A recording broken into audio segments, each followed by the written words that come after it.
नमस्कार मंडळी, तुमचं सर्वांचं स्वागत आहे नवीन व्लॉगमध्ये कोल्हापूर दर्शन पार्ट 3।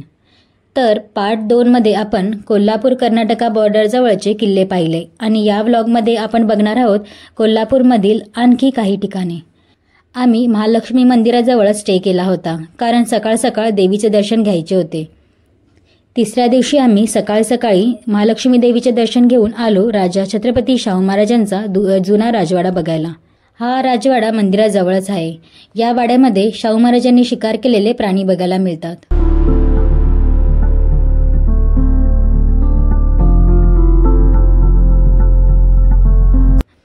नंतर आम्ही पोहोचलो गज्जू मामा टोस्ट खायला। हा टोस्ट एकदम टेस्टी असतो। तिकडे पाववडा, पालक भजी आणि टोस्ट मिळतो। हे स्नॅक्स कॉर्नर फक्त सकाळी 8 ते 12:30 पर्यंत चालू असते।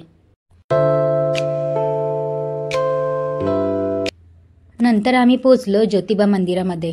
हे मंदिर सह्याद्रीच्या उंच डोंगर रांगेत कोल्हापूरपासून जवळच आहे। शक्ती आणि भक्तीचं प्रतीक असलेलं हे मंदिर म्हणजे दक्षिण भारतातील एक महत्त्वाचं तीर्थक्षेत्र आहे। ज्योतिबा मंदिर हे कोल्हापूरपासून सुमारे 18 किलोमीटर अंतरावर आहे। इथे भगवान ज्योतिबा म्हणजेच रेवणसिंह, केदारेश्वर आणि रामलिंग यांचा अवतार म्हणून पूजले जातात।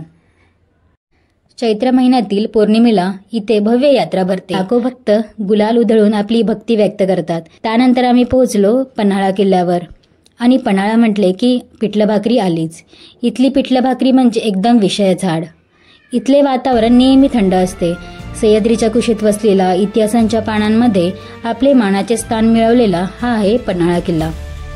छत्रपती शिवाजी महाराजांच्या पराक्रमाची साक्ष देणारा हा किल्ला आजही अभिमानाने उभा आहे।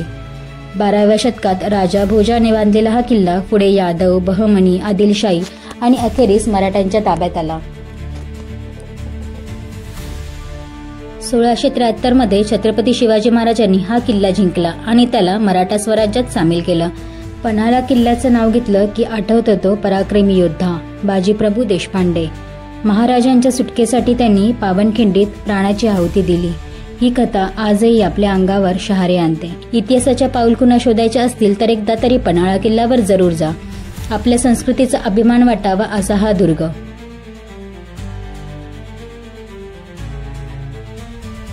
तिथून पुढे आम्ही पावनगडकडे आलो। पन्हाळ्यापासून जवळच असलेला पावनगड हा तुलनेने कमी प्रसिद्ध पण अतिशय सुंदर किल्ला आहे। ट्रेक करणाऱ्यांसाठी आणि शांततेत वेळ घालवायचा असेल तर हे ठिकाण उत्तम आहे। कोल्हापूर म्हटलं की पातळ शेवभाजी आलीच।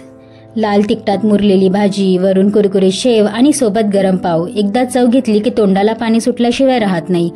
इंडिया हॉटेलमध्ये मिळते पातळ शेवभाजी, नक्की ट्राय करा। शेवटी भेट देऊया पंचगंगा घाटाला। इथे सकाळची गंगेची आरती किंवा संध्याकाळचं सूर्यास्त दोन्हीही क्षण अविस्मरणीय असतात।